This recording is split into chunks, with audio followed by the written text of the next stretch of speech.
Alright, today we're talking about narrative poetry or blackout poetry. Woo! Alright, basically what we need to do is we're going to look at this through the work that we did yesterday and the day before. So we started, actually that's not true, we started with this, right? We started with a little bit of a story from Mrs. Buell.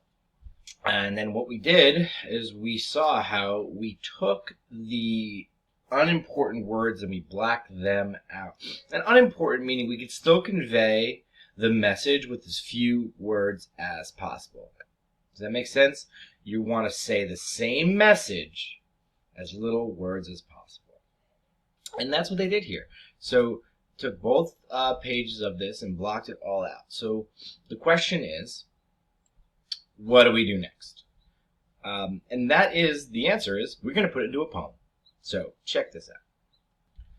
You'll see this looks like a poem you would find in a book, and the format has been changed and played around with. For years I'd go to Buell's if I had a dime to spare, a rundown, not very clean corner store where you could buy licorice, bubblegum, jawbreakers, popsicles, comic books, and cones. The cones were stale with only one scoop, and with a choice of only 3 flavors.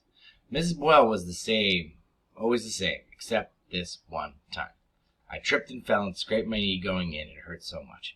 All right, do you see how we've taken this and put it into this type of poetry? Now, it's not exactly the same thing, because you play with it a couple times, unblack out some, black out others, but you could get the whole point of the story. You can scroll down, see a little bit more. It winds up being on 2 pages here.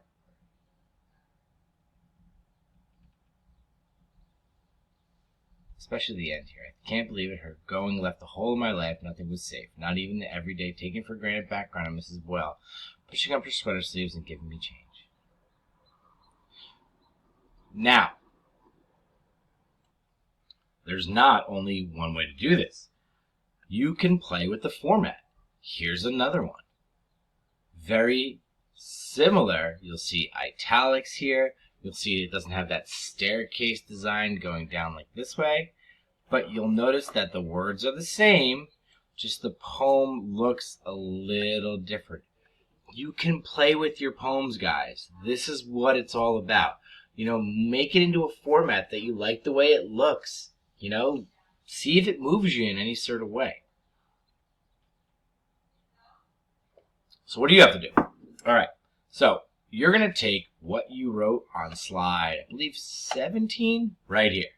You're going to take this and turn it into a poem.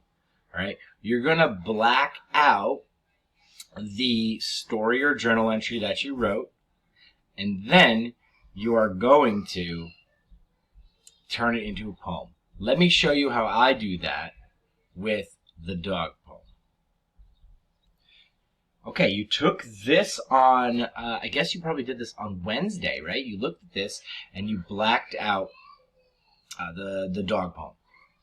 I did it as well. It's not really a poem. I should really delete that. Prose. Here's my work.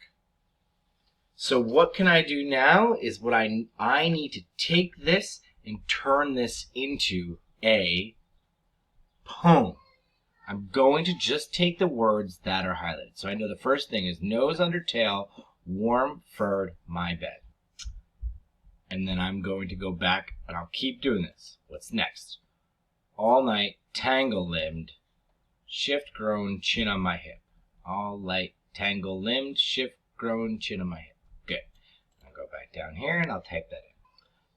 And I'm going to keep doing that until I have all the words written. Okay, so I've taken that dog prose writing and I've turned it into a poem right now. You can pause the video, read it. I'm not going to read it to you, but you can see it kind of conveys the same message, the same sense. Only I deleted a lot of words to really kind of make it sound a bit more poetic. So here you go. What's your job now?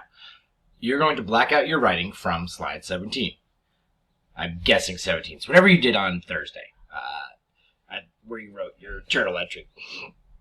You're going to copy only the words you could see on the news onto a new slide, just like I did with dog. I copied from the dog prose to a new slide, and you're going to put it into poetry format, and you can play around with the format for something you like me. Like I could say, I put these here. I don't have to. I could put this, fingers. I could change this like this. I don't know. It's more like, what do you like better? You could stretch words out. You want to like really kind of say fur. I don't know. It's just an idea. Think about how you can make it look fun. That's it. This is your assignment for Friday, for today. So if you have any questions, let me know. Good luck.